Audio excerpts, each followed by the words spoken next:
Tuhan, kami teduhkan diri kami di bawah terang firman Tuhan. Biar sekali lagi firman-Mu itu berbicara, memimpin, memandu kami, dan kami melakukan apa yang Tuhan mau kami lakukan. Tolong kami Tuhan, sekian banyak kami merenungkan firman, biarlah firman itu bukan selalu berlalu begitu saja, tapi firman itu sungguh menghidupi dan kami melakukan semua firman-Mu itu. Berkati dan tolong hamba-Mu di dalam menyampaikan kebenaran firman-Mu yang agung dan mulia itu. Pakai dia dengan kuat kuasa Roh Kudus-Mu. Dalam nama Tuhan Yesus kami berdoa. Amin. Silakan duduk Bapak Ibu. Baik, tolong ditayangkan slide-nya. Ya, saudara sekalian, mari kita buka Alkitab kita. Ya, dari Roma 1 ayat 16 dan 17. Saudara sekalian, dua ayat yang sangat terkenal dan baik.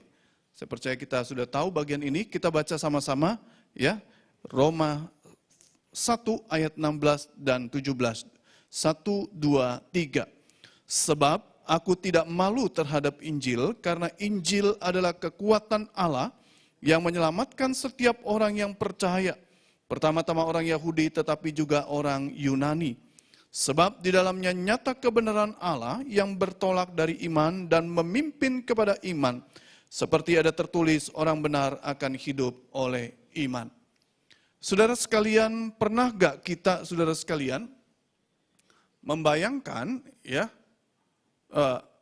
bagaimana itu Injil bisa sampai di tengah bangsa kita, bahkan kita mengalaminya. Saudara sekalian, Injil bisa sampai di Indonesia itu karena ada satu mata rantai yang panjang. Dimulai dari Tuhan Yesus kepada murid-muridnya, para rasul, dari para rasul kepada jemaat mula-mula, dari jemaat mula-mula kemudian kepada para misionaris. Ya, lalu kemudian pada abad 19 kita ketahui bagaimana para misionaris dari Belanda, dari Inggris, dari Jerman dan lain sebagainya datang ke Indonesia membawa berita itu. Banyak dari antara mereka yang kemudian harus meninggalkan kenyamanan mereka, saudara sekalian, mereka rela mati. Karena pada zaman itu banyak penyakit yang belum bisa disembuhkan, seperti malaria dan lain sebagainya. Sampai akhirnya Injil itu diperdengarkan kepada nenek moyang kita, kepada orang tua kita, dan hari ini kita menikmati Injil itu.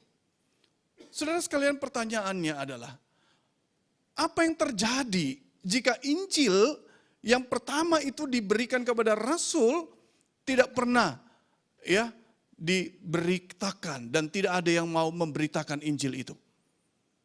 Kalau orang-orang pada zaman itu, para rasul, para misionaris berkata, sudahlah saya lelah, cukup sudah, saya diam saja. Saya tidak sanggup, terlalu berat pemberitaan Injil ini. Apa yang terjadi, saudara sekalian? Maka orang berdosa, saya dan saudara, tidak pernah tahu itu jalan keselamatan. Seperti orang yang mengalami sakit dan tidak pernah ada obatnya. Kita tidak akan pernah ada keselamatan. Saudara, kalau Injil itu berhenti, tidak pernah dikumandangkan dari abad ke abad, maka generasi berikutnya akan kehilangan Injil. Saudara sekalian, generasi demi generasi tidak pernah mendengar, maka konsekuensi logisnya adalah, saudara sekalian, mereka akan hidup tanpa Injil. Kebudayaan dan dunia yang kita tinggali, saudara sekalian, akan dipenuhi oleh suara lain.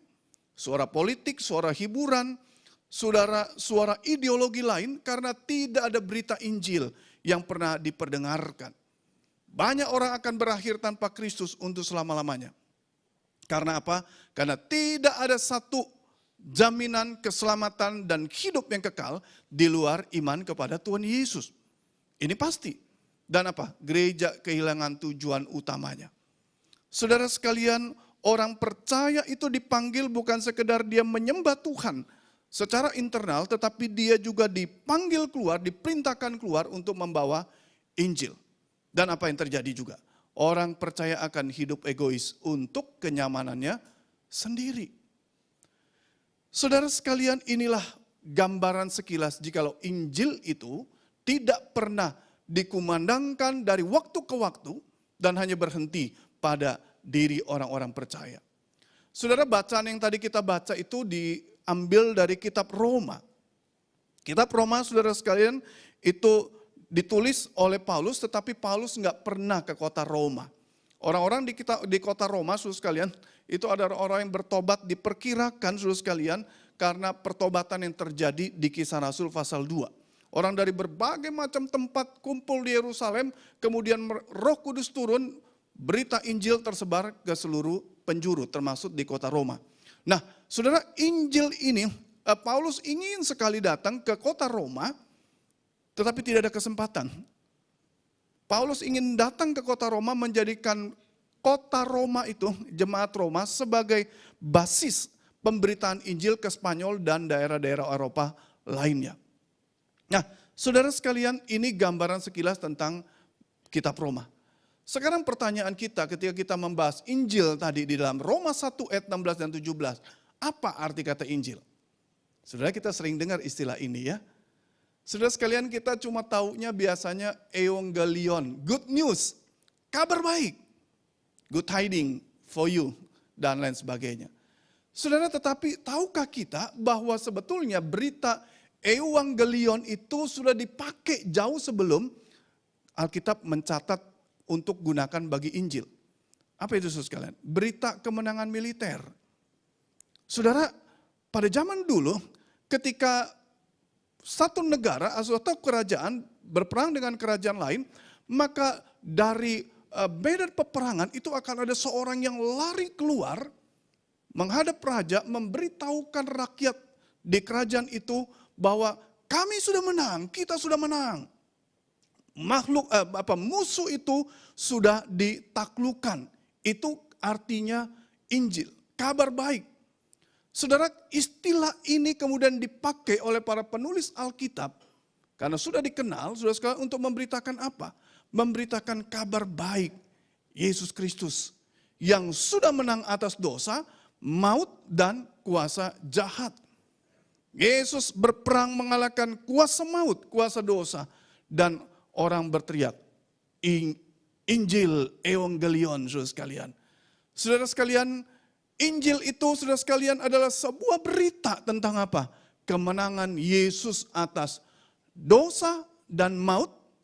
Dan pemberita Injil itu adalah utusan yang menyampaikan berita kemenangan itu. Nah, ini saudara sekalian arti Injil. Jadi arti Injil kenapa disebut berita baik?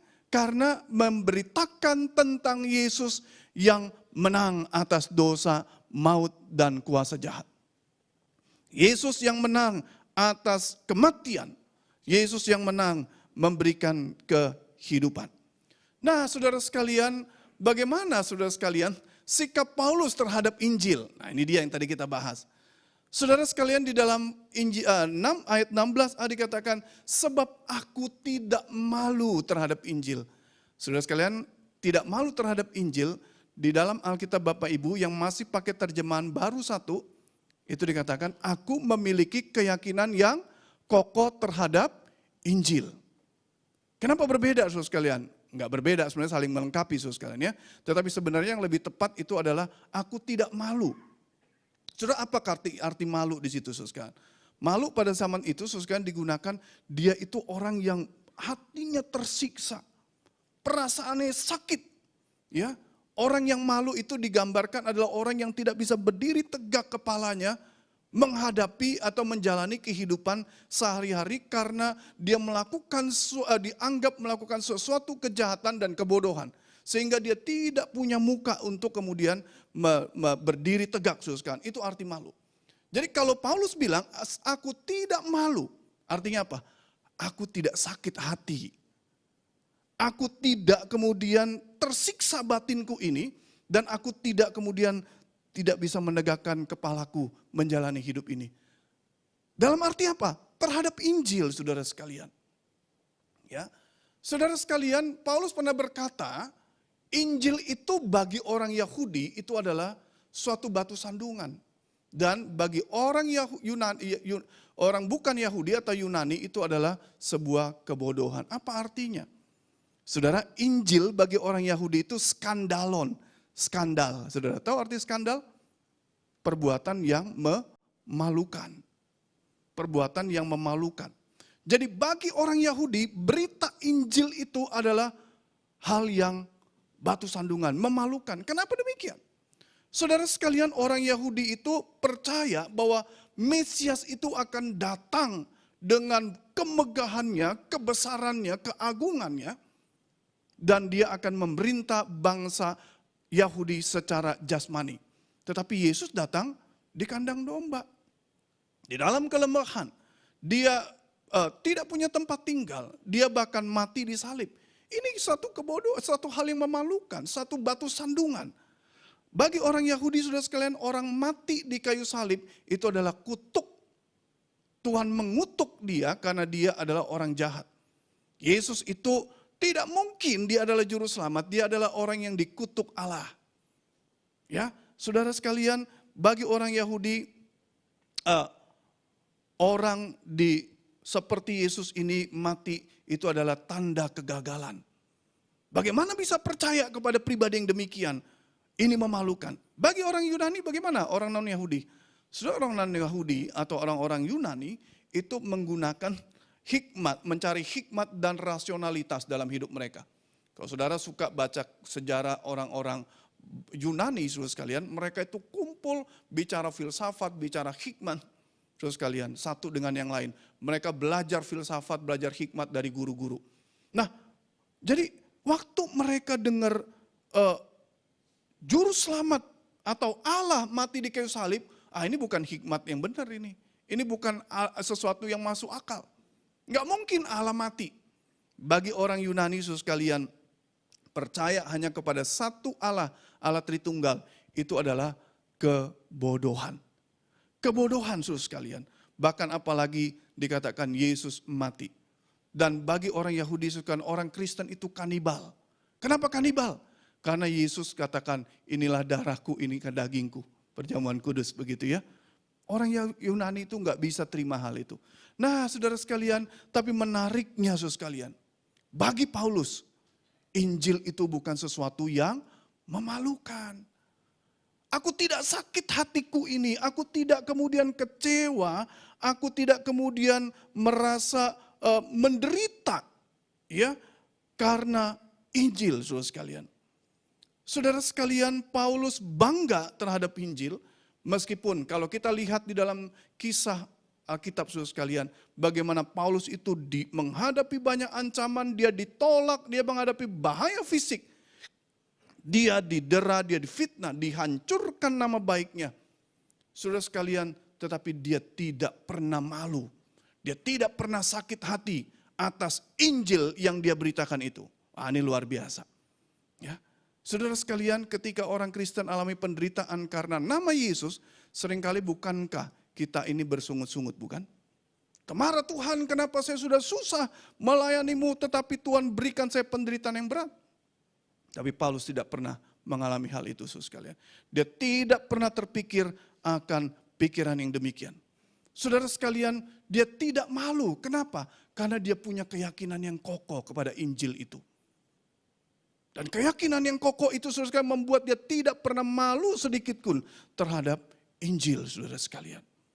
Saudara, ini ada satu korelitas yang sangat erat. Orang kalau punya keyakinan yang kokoh kepada Injil, maka dia tidak akan pernah malu akan Injil itu.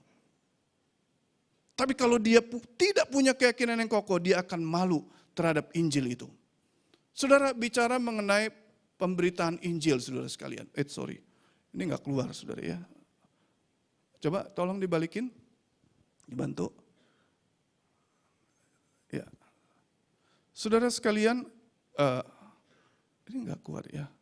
Bentar. Saudara sekalian, seringkali ketika kita memberitakan Injil, saudara sekalian, ini gambarnya nggak keluar nggak apa-apa.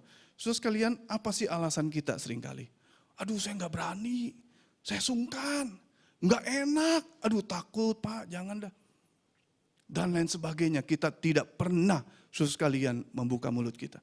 Tetapi kalau kita mau jujur saudara sekalian, yang menyebabkan kita tidak pernah memberitakan Injil karena apa sih? Karena malu sebetulnya, bukan? Kenapa malu saudara sekalian? Saudara sekalian, kita malu karena waktu kita memberitakan Injil, kita harus menyampaikan engkau orang berdosa. Engkau orang berdosa dan kalau engkau tidak percaya Yesus, engkau akan binasa. Padahal dia ini yang kita hadapi adalah orang yang baik mungkin. Lebih baik, lebih saleh daripada kita. Sering menolong orang, sering begitu baik dengan orang lain, dengan keluarganya, dengan pasangannya. Tidak jarang bukan kita kalau ketemu beritakan Injil, saya nggak pernah jahatin si ini, saya nggak pernah berjudi, saya nggak pernah korupsi. Kita bingung, bagaimana mungkin kita bisa ngomong, engkau orang berdosa, engkau harus bertobat dan percaya Yesus. Kita malu bukan? Saudara kita malu, saudara memberitakan Injil, kenapa saudara sekalian? Karena kita akan menegur dia sebagai orang berdosa. Kita malu saudara sekalian memberitakan tentang Yesus karena kita akan dianggap orang aneh. Orang yang fanatik, orang yang intoleran saudara sekalian. Kamu ini terlalu suci, terlalu sok suci, kamu tidak intoleran, kamu tidak toleransi. Saudara sekalian, kita malu saudara sekalian karena kita akan dianggap berbagai macam pikiran. Kita malu ditolak, kita malu dijauhin. Kita malu kemudian bisnis kita, usaha kita menjadi terdampak karena saya memberitakan Yesus yang hidup itu. Saudara sekalian, tidak sedikit orang ketika memberitakan Injil kepada temannya, dia tidak senang kemudian menjauh, ya, bisnisnya tidak bisa berjalan lagi bersama-sama dan lain sebagainya. Saudara kita malu saudara sekalian akan Injil itu. Suatu kali ada seorang anak muda, dia di kampusnya saudara sekalian dia memakai baju Jesus is my savior. Sering dia pakai baju itu. Orang-orang bilang, bro ini zamannya kebebasan beragama, jangan sebut-sebut nama Yesus. Lalu ada yang bilang pada dia, bro lu ini so rohani banget. Ini lingkungan kampus, lingkungan akademik, gak usah bawa-bawa tentang Yesus. Tapi dia tidak pernah berhenti, saudara sekalian. Dia cuma pakai baju. Saudara sekalian, satu ketika ada seorang teman yang diam-diam memperhatikan. Dan kebetulan teman ini sedang mengalami masalah berat. Keluarganya berantakan, dia stres saudara sekalian. Kemudian dia datang kepada teman yang bawa baju Jesus is my savior. Dia tanya, kenapa sih kamu pede banget sering pakai baju ini? Saudara sekalian, kemudian inilah kesempatan si temannya ini menjelaskan tentang siapa Yesus. Temannya ini kemudian pelan-pelan diajak ke gereja, mendengar firman dan akhirnya dia menjadi orang yang percaya Tuhan. Saudara sekalian, malukah kita akan Yesus yang menyelamatkan kita? Saudara sekalian, malukah kita ketika kita mengatakan Yesus mengasihimu? Kau orang berdosa, engkau perlu Yesus. Kalau tidak engkau akan binasa kekal. Saudara sekalian, tidak perlu malu. Ya, saya berapa kali injilin orang sering saudara sekalian, bahkan kepada orang sakit jiwa saudara sekalian. Saudara mungkin ketawa, orang sakit jiwa pun saya injilin dia. Karena apa? Saya percaya saudara sekalian, orang sakit jiwa itu juga butuh Injil. Betul? Saya pernah waktu praktek saudara sekalian, waktu sekolah, saya dikirim di sarang kapak merah itu di Pengarengan. Tahu Pengarengan? Di perempatan Coca-Cola. Dari Senen terus mau ke Pulau Mas, di situ dia. Saudara yang tahu kapak merah, itu di situ. Saudara sekalian, saya pernah dikirim ke sana, saudara sekalian praktek. Saudara sekalian, saya injilin banci-banci dan juga istri-istri para kapak merah yang pada di penjara. Satu ketika saya terus injili, saya bikin PA di situ sekalian, ada satu banci saudara sekalian, ya, dia main judi, dia marah. Dia marah, dia banting Alkitab. Saya bilang, kamu ini kurang ajar, nggak pernah digampar malaikat, saya bilang. Begitu, kaget dia. Masa Tuhan, dia jadi main judi saudara sekalian, dia berdoa sama Tuhan, Tuhan kasih saya menang.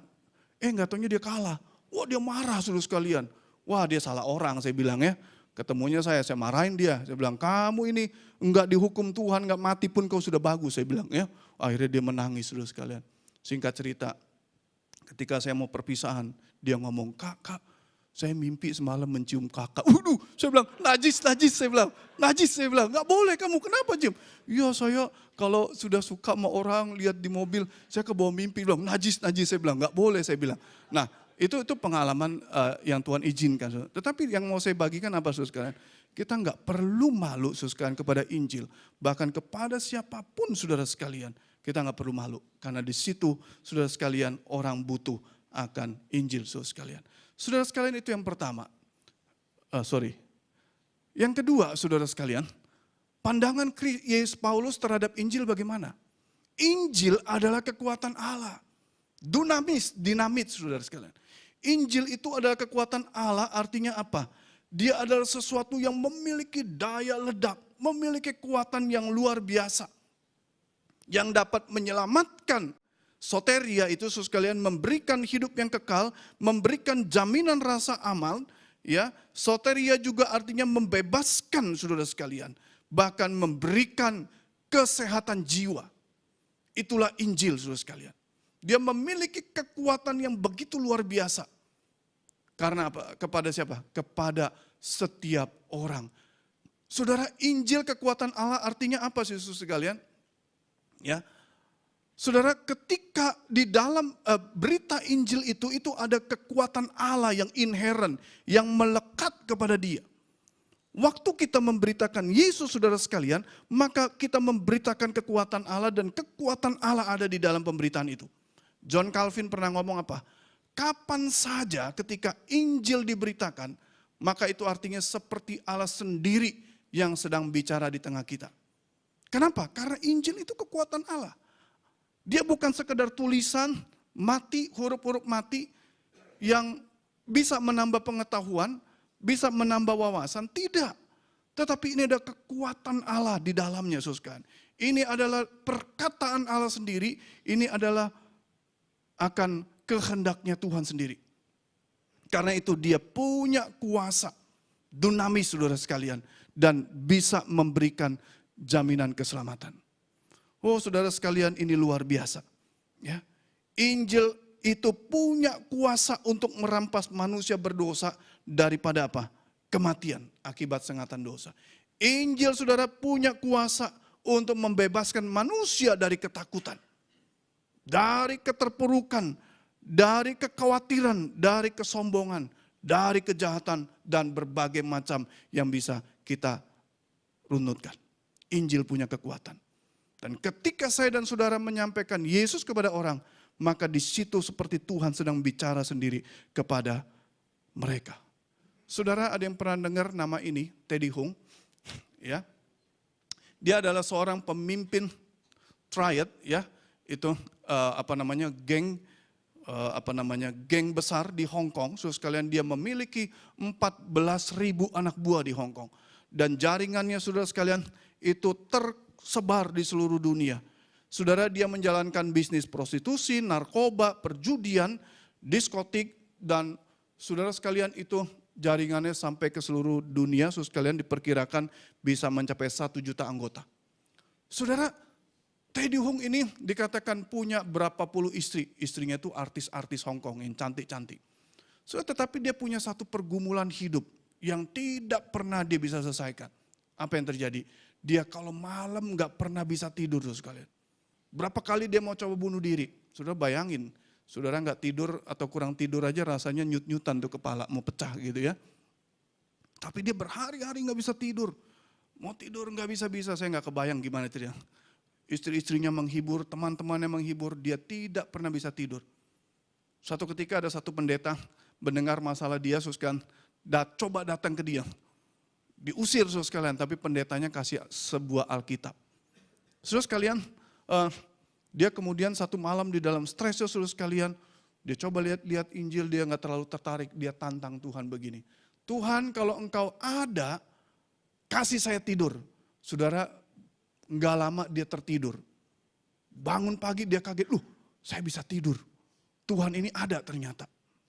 Saudara sekalian, tapi kemudian karena dia memikirkan bisnisnya begitu besar, anak buahnya banyak, dia berpikir nanti makan apa ini anak buahku. Istri-istriku bagaimana? Saudara sekalian, tetapi dia tidak bisa tidur lagi saudara sekalian. Saudara sekalian, dia datang itu pendeta, Pak Pendeta, kenapa Tuhanmu itu begitu jahat sama saya? Saya minta tidur aja gak dikasih. Ya, sekarang saya ini lagi mau jalani bisnis saya gak bisa tidur. Lalu pendetanya jelasin, justru Tuhan mengasihimu, Tuhan mengasihi seluruh anak buahmu. Ya, Tuhan tidak mau mereka semua ini binasa, termasuk dirimu. Saudara sekalian, Teddy Hung kemudian merenungkan, dia merasakan Tuhan bicara sama dia. Betapa banyak keluarga-keluarga hancur karena narkoba, karena prostitusi, karena perjudian. Saudara, singkat cerita, dia bertobat. Sungguh-sungguh percaya Yesus. Dia masuk sekolah teologi, dia menjadi hamba Tuhan dan dia memenangkan banyak jiwa. Saudara, inilah kuasa Injil. Injil itu kekuatan Allah, saudara sekalian. Ketika saudara diam, maka tidak banyak orang yang akan mengalami kuasa Injil. Saudara, yang ketiga, respon Paulus terhadap Injil apa? Paulus hidup oleh iman. Roma 1 ayat 17 dikatakan, sebab di dalamnya nyata kebenaran Allah yang bertolak dari iman dan memimpin kepada iman. Saudara, Injil kekuatan Allah, keselamatan. Tetapi Injil itu harus diresponi dengan apa? Dengan iman. Injil tidak bisa berdampak pada diriku dan dirimu kalau tidak ada iman di situ. Injil betul kuasa Allah, keselamatan diberikan di dalam Injil. Tetapi kalau kita tidak punya iman, maka kita tidak bisa menikmati Injil. Saudara, apa itu iman? Iman itu pistis, saudara sekalian. Pistis dalam bahasa Yunani. Saudara, artinya apa? Satu kepercayaan yang sungguh-sungguh. Percayakan diri kepada Tuhan saja dan tidak ragu sedikit pun. Itu pistis, itu iman. Saudara sekalian, iman di dalam kitab Ibrani, dasar dari segala sesuatu. Saudara, kita tidak pernah melihat dengan mata kepala kita sendiri Tuhan menciptakan langit dan bumi, bukan? Kita tidak pernah melihat dengan mata kepala kita sendiri Yesus datang, dia mati, dia bangkit, dia naik ke atas surga. Kita nggak pernah lihat dengan mata kepala kita sendiri. Kita hanya dengar dari Injil. Tetapi kita percaya, sungguh-sungguh percaya. Itulah iman, saudara sekalian. Saudara sekalian, iman, orang percaya memulai hidupnya berjalan dengan Tuhan. Saudara, itu dimulai dengan iman. Ya, itu iman. Ya, ada kesetiaan, ada komitmen, ada kepercayaan, ada faithfulness, ada jaminan di situ, saudara sekalian. Ini iman. Saudara, tetapi apa relasi antara kebenaran dan iman, saudara sekalian? Ya, ini ada seorang pengkhotbah besar, saudara sekalian. Oh, ini enggak guar gambarnya. Saudara, iman bukanlah kebenaran kita, melainkan sarana yang melaluinya kita menerima kebenaran Kristus. Itu iman. Iman kita kepada Tuhan Yesus bukan kebenaran kita. Iman kita tidak membentuk kebenaran. Iman hanya sebuah sarana yang melaluinya kita menerima kebenaran. Ini iman. Kebenaran bisa kita terima, saudara sekalian, melalui sarana apa? Iman. Kebenaran diperdengarkan sedemikian sering kepada kita. Tapi kalau kita nggak percaya, kita nggak beriman, kebenaran itu tidak akan pernah berdampak positif buat kita. Saudara, lalu kemudian iman, memimpin kepada iman artinya apa? Bahwa kebenaran oleh iman itu, saudara sekalian, dinyatakan kepada iman kita. Kita bersyukur. Kebenaran oleh iman itu dinyatakan bagi kita. Dan hanya orang yang memiliki iman dapat melihat kebenaran itu dengan iman kepada Kristus dan menerimanya. Dia tunduk dan dia bersuka cita di dalamnya. Ini menekankan bahwa keselamatan seluruhnya adalah dimulai dan diakhiri dengan iman. Pertanyaannya, sudahkah saudara punya iman yang sungguh-sungguh kepada Tuhan? Sudahkah saudara menerima kebenaran yang ajaib itu dengan iman dan saudara mengalami perubahan karena apa? Saudara melakukan iman itu. Saudara sekalian, Injil dan iman artinya apa? Hidup Kristen itu bukan sekali percaya lalu selesai, enggak. Dimulai dari iman, saudara sekalian, kita menjalani hidup ini dengan iman. Banyak tantangan, negara kita sulit, penderitaan tidak habis-habisnya. Di Nepal, saudara sekalian, itu adalah gambaran juga yang bisa terjadi kepada kita. Tetapi kita punya iman enggak? Tuhan mengontrol, Tuhan mengendalikan. Saudara sekalian, kita terus hidup di dalam iman. Pelayanan dan penginjilan kita, saudara sekalian, harus dilakukan dengan apa? Dengan iman. Kita memberitakan Injil, itu harus dimulai dengan diri kita yang punya iman terlebih dahulu. Karena ini kita beritakan iman kepada orang lain. Lalu apa? Setiap tahap hidup kita itu butuh iman. Saudara sekalian, banyak hal kita tidak bisa selesaikan, tidak bisa kita pikirkan dengan baik, tetapi kita butuh iman. Saudara sekalian, satu ketika saudara sekalian di sebuah negara di Eropa, saudara sekalian demi untuk memperingati akan hari kemerdekaan mereka, saudara sekalian, itu orang berkumpul di sebuah kota memegang obor dengan di tangannya yang masih belum menyala. Tapi di ujung sana saudara sekalian ada satu orang pegang satu obor yang sudah menyala. Kemudian obor ini dibagikan kepada satu dan yang lainnya dan seluruh kota saudara menjadi terang karena obor itu saudara sekalian. Saudara sekalian, obor itu saudara sekalian menyala saudara sekalian karena dibagikan kepada satu dengan yang lainnya saudara sekalian. Begitu juga dengan iman kita saudara sekalian. Iman yang hidup tidak berhenti pada diri sendiri, tetapi menyalakan iman orang lain. Paulus berkata, dari iman memimpin kepada iman. Kita dipanggil bukan hanya untuk percaya, tetapi juga menyalakan iman di hati orang lain. Saudara sekalian, bagaimana dengan diri kita? Apakah engkau malu terhadap Injil? Apakah engkau bangga kepada Injil? Dan apakah engkau juga mau menyalakan iman ini dari satu kepada yang lain, saudara sekalian, sehingga banyak orang alami keselamatan di dalam Yesus. Mari kita berdoa. Tuhan Yesus, kami bersyukur oleh karena Injil-Mu diberitakan kepada kami dan Engkau memberikan iman di dalam diri kami sehingga kami boleh meresponi dengan iman pula. Tuhan, tolonglah kami yang sudah diselamatkan, yang beroleh hidup yang kekal ini. Biarlah kami tidak malu terhadap Injil itu, karena Injil adalah kekuatan Allah, kuasa dunamisnya Allah yang menyelamatkan orang yang percaya, siapapun dia, apapun latar belakangnya. Tuhan, tolong kami giat memberitahukan orang di sekitar kami, teman, keluarga, orang tua, siapapun mereka saudara sekalian, sehingga mereka beroleh hidup yang kekal seperti diri kami ini. Terpuji nama Tuhan, kami berdoa bersyukur dalam nama Tuhan Yesus. Amin.